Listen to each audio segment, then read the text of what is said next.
Welcome to Frontiers of Business Streaming, sponsored by TalkPoint. I'm your host, Steve Onderhaar. Frontiers of Business Streaming is a video series of the Wayne House Research blog designed to study how innovations in one-to-many online video are impacting the evolution of business communications. And in today's episode of Frontiers, we look at the intersecting worlds of online video and business marketing. Now, in a survey of more than 1,800 corporate executives conducted by Wayne House Research in the fourth quarter 2016, we posed a pretty straightforward question. We said, agree, disagree, live online video is an effective vehicle for marketing. And here we see the results from overall respondents, and exactly half of all those surveyed say they strongly agree with the statement, saying that live online video indeed is an effective vehicle for marketing. Another 44% saying they somewhat agree with the statement.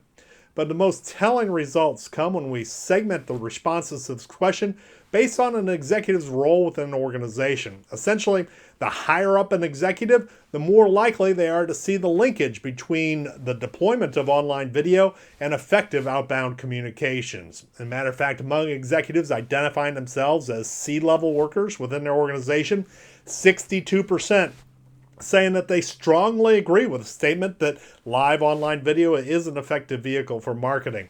Now, as you move from left to right on this chart, going to progressively lower levels of the organization, you can see that as you drop down the corporate hierarchy, the belief in online video's role for outbound communications tends to dissipate a little bit. Matter of fact, at the associate level, 37% of associates participating in the Wayne House Research Survey saying they strongly agree with the notion that live online video is an effective vehicle for marketing. So what we can see is that when you're higher up within the organization, those who are more likely to have control over the investment decisions related to the implementation of streaming technologies, the more likely individuals are going to be accepting of the role of online video as a tool to enhance marketing and branding communications. Now, what this points towards is that not only will live video play a role in enabling more lead generation webinars, but there's a whole range of applications where online video can play a role in outbound communications. Think of the notion of creating videos that help describe products on an e-commerce site, or maybe videos that address frequently asked questions posed in customer support forums.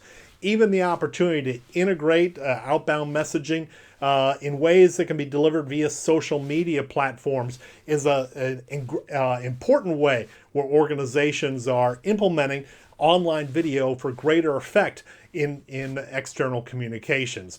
Indeed, in today's marketplace, we're only limited by the creativity of those who are using online video. You have to ask yourself a simple question. If you're spending money developing any type of deliverables designed to communicate a message to an external audience, whether that's billboards along the highway or four-color brochures passed out at industry trade shows, you have to ask yourself whether there's a better way to spend that money, or at least reallocate some of that money towards the development of video-enriched communications that can be used to convey messages to a far-flung audience online. We'll be looking at more ideas and more ways to use streaming. Plenty of frontiers for us to explore on a moving forward basis. Well, our thanks goes out to TalkPoint for sponsoring this edition of Frontiers of Business Streaming, and we invite you to join us again next month for our examination of another topic of how innovation in streaming video is impacting the world of business communications. For Frontiers of Business Streaming, I'm Steve Onderhaar. Thanks for your time.